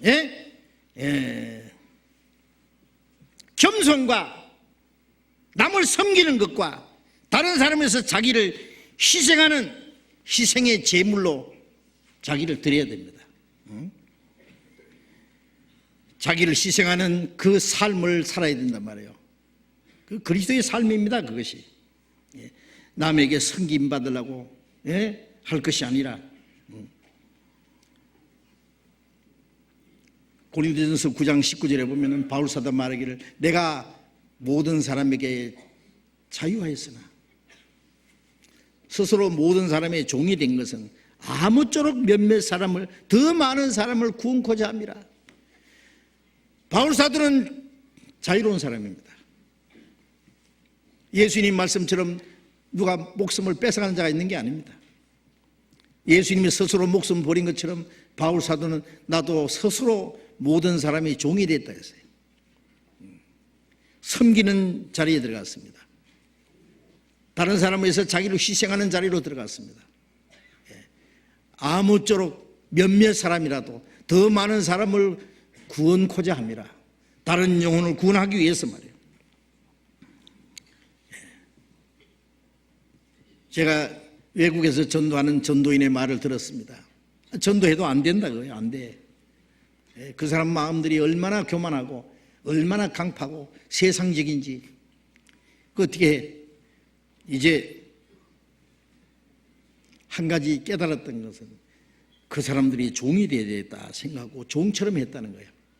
그 사람 섬기는 자세로 오면은 종처럼 그 사람을 따뜻하게 대해주고 봉사하고 섬기고 종로로 했더니 그 사람들이 구원을 받더라는 거예요. 구원받은 사람이 계속 일어나는 거예요. 그러면 그렇죠. 다른 사람을 섬기고 봉사하는 종의 자세를 가지면은 그들이 영원히 구원을 받을 수 있습니다. 갈라디아 5장 13절에 너희가 자유를 위해서 부르심 받았으나 그 자유를 육체의 귀로 삼지 말고 사랑으로 서로 종로를 하라 그랬잖아요. 그리스도인들은 사랑으로 서로 종로를 해야 됩니다. 이 자유를 육체의 기회로 삼으면 안 됩니다. 그리스도인들이 자유하려면 얼마든지 자유할 수 있습니다. 그렇죠? 자, 우리는 이제 영원히 제산 받았으니까 지옥 안 가겠지요. 누가 뭘 강요합니까? 예? 자유롭잖아요. 흥금도 하고 싶은 만 하고 말고 싶은 만 말고 아무도 말하는 사람은 없습니다. 예? 예. 내 마음대로 산다고 누가 나를 어떻게 합니까? 그러나 그 자유를 악을 가리우는 데 사용하지 말고 육체의 귀로 삼지 말고 이제 그리스도의 종처럼, 아니 다른 사람을 섬기는 종처럼 사랑으로 서로 종로를 하라고 했잖아요. 자, 우리가 이 땅에 사는 동안에 자기를 낮추고 자기를 희생하고 남을 섬기고 봉사하고 하나님의 독생자가 십자가에 죽어서 이루신 구원을 복음을 전하기 위해서 우리도 하나의 희생 제물로 바쳐야 됩니다. 우리도 남을 섬기고 자기 생명을 대속물로 버리신 주님의 뒤를 따라가기 위해서도 우리도 그렇게 해야 안 되겠냐고 말이에요. 베드로도 그렇게 했고 바울도 그렇게 했습니다. 바울이 평생 주를 위해서 살다가 디모데후서 4장 6절에서 8절까지 보면은 내가 관제와 같이 부음이 되고, 관제라는 것은 피를 갖다가 팍 쏟아들이는 게 관제입니다. 자기를 완전히 하나님 앞에 쏟아 바쳤습니다. 로마에서 목이 잘려서 피를 다 쏟고 죽었습니다. 관제와 같이 부음이 되고 나의 떠날 기약이 가까웠도다. 로마 옥정에 갇히면서 죽을 날이 가까웠다는 걸 알았습니다. 예수님도 십자가 죽을 시간이 가까이 온 걸 알듯이 바울도 알았습니다. 나의 떠날 기약이 가까웠도다. 바울은 내 몸을 떠나서 주님 앞에 갈 욕망을 가진 것이 항상 좋다고 주님 앞에 가고 싶은 마음이 있었습니다. 항상 내가 빨리 떠나서 주님 앞에 가는 것이 내게는 좋고 살아서 말씀 전하는 것은 너희에겐 유익하다. 그러니 죽어야 좋을지 살아야 좋을지 모르겠다고 빌립보서 1장에 이렇게 말했잖아요. 나의 떠날 기약에 가까웠도다. 내가 담다히 원하는 것은 몸을 떠나서 주님과 함께 있는 것을 원한다고. 고린도후서 5장 9절에도 그렇게 말했습니다. 나의 떠날 기약이 가까웠도다. 응? 내가 선한 싸움을 싸우고 달려갈 길을 마치고 믿음을 지켰으니 이제 후로 나를 위해서 의의 면류관에 예비되었다. 그날이 의로운 재판장이 내게 주실 것이다. 내게만 아니라 주의 나타나심을 사모하는 모든 자에게 줄 것이에요. 바울 사도는 선한 싸움을 싸우고 달려갈 길을 마치고 주님이 자기에게 맡기신 사명을 다 했다고 말했습니다. 예수님은 십자가에서 다 이루었다 그랬죠. 네? 바울 사도는 이제 자기 달려갈 길을 다 달려갔다고. 얼마나 멋있어요. 승리의 개가요. 예? 마라톤 선수가 죽을 힘을 다해서 달려가다가 마지막 꼬린 지점에서 꼬리 하고 그 자리에서 폭 쓰러져 죽어도요 최고의 영광입니다. 그렇죠? 내 선한 싸움을 싸우고 달려갈 길을 마치고 믿음을 지켰으니 나를 위해서 의의 면류관이 있다. 그날 의로운 재판장이 내게 줄 것이다. 우리가 구원은 하나님의 은혜로 받았지만 영광은 공의로 받습니다.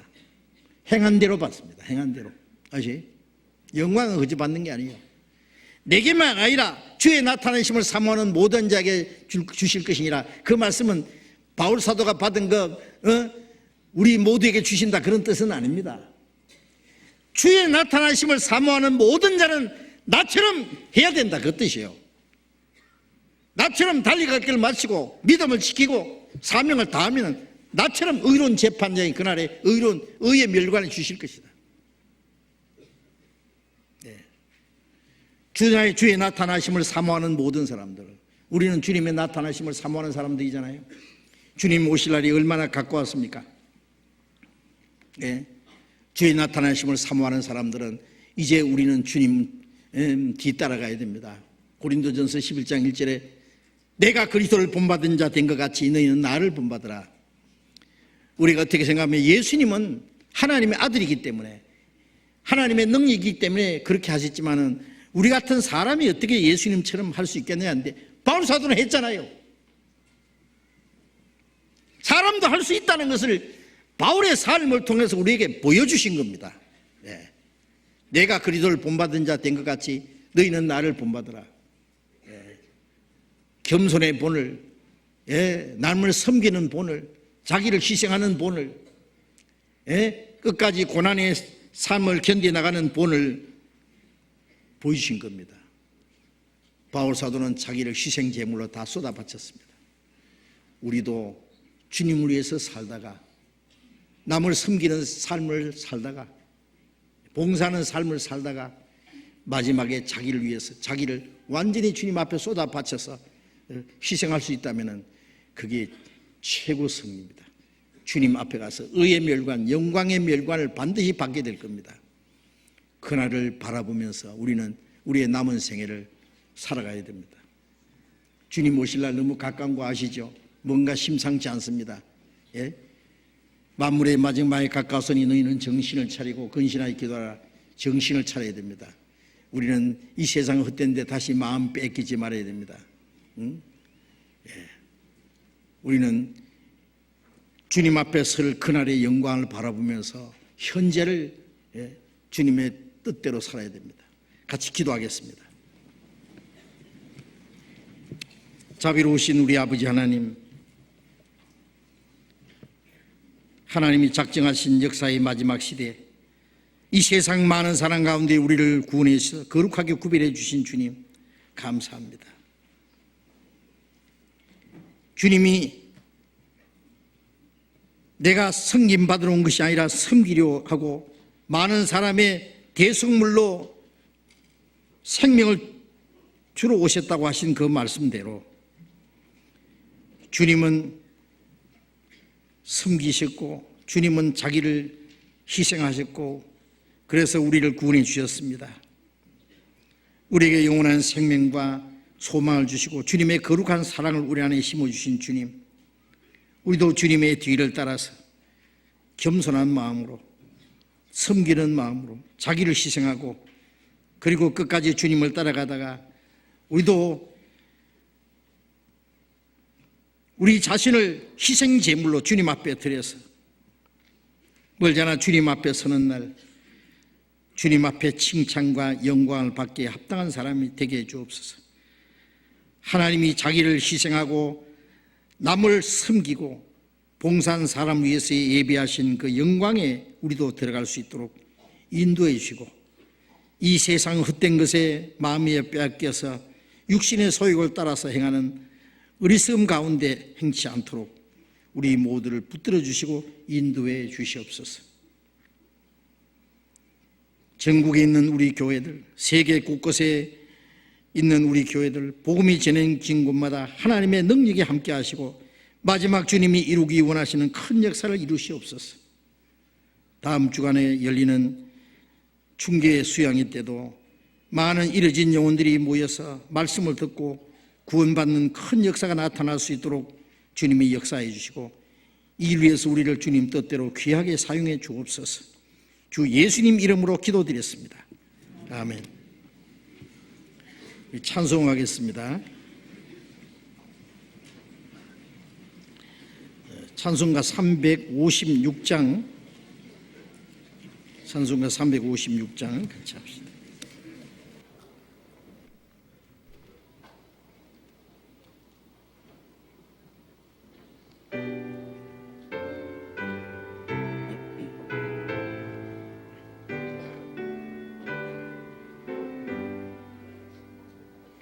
성자의 귀한 몸 날 위하여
광고 드리기 전에 잠깐 소개를 해야겠습니다. 우리 러시아 모스크바에 우리 교회 있는 거 아시죠? 모스크바 교회 이돈철 목사님과 또 그 러시아 교회 형제 자매들 11분이 들어오셨어요. 그저께 오셔서 이번 춘계 수양에도 함께 참석하시고 교제하시고 가실 겁니다. 잠깐 한번 일어나실랍니까? 우리 모스크바 교회 형제 자매들 잠깐 저 위층에 계세요.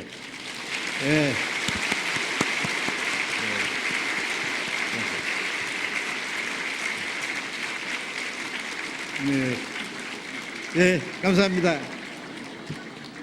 우리 러시아에 지금 활발하게 전도하고 있고 우리 형제 자매님들 귀한 시간 내서 오셨는데 앞으로 러시아 전도하는데 아마 큰 역할을 하실 겁니다.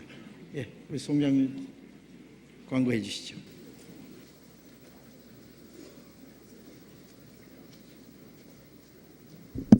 광고 말씀드리겠습니다. 수요일부터 우리 춘계 수양회가 개최됩니다. 수요일 저녁부터 하는데요. 오늘 끝나는 대로 그 2층 전도인실에서 각 교구장님들 수양회 사전 접수자들 명찰을 받아가 주시기 바랍니다. 아직 접수 안 하신 분들은 현장에 가서도 접수가 됩니다. 많이 참여해 주시기 바랍니다. 그리고 지난주까지 많은 전도 집회가 있었는데요. 새신자교회 오늘 2시부터 교육원 2층 201호실에서 합니다. 새로 구원받으신 분들 많이 참여해 주시기 바랍니다. 그리고 약간 혼선이 있는데요. 수요일날 수요 말씀을 오후 8시로 광고가 나왔는데 7시 반입니다. 그러니까 아무 변화가 없으니까 그냥 7시 반에 오시면 되겠습니다. 잠실교구 322구역 구역 형제 모임 4월 5일 날 강효철 형제님 댁에서 있습니다. 광고 마치겠습니다. 마쳤습니다. 우리 춘계 수양회 때 수고 많이 해주시고 이번에도 많은 사람이 구원받을 수 있도록 기도해 주시기 바랍니다. 마치겠습니다. 자유롭게 교제하시기 바랍니다.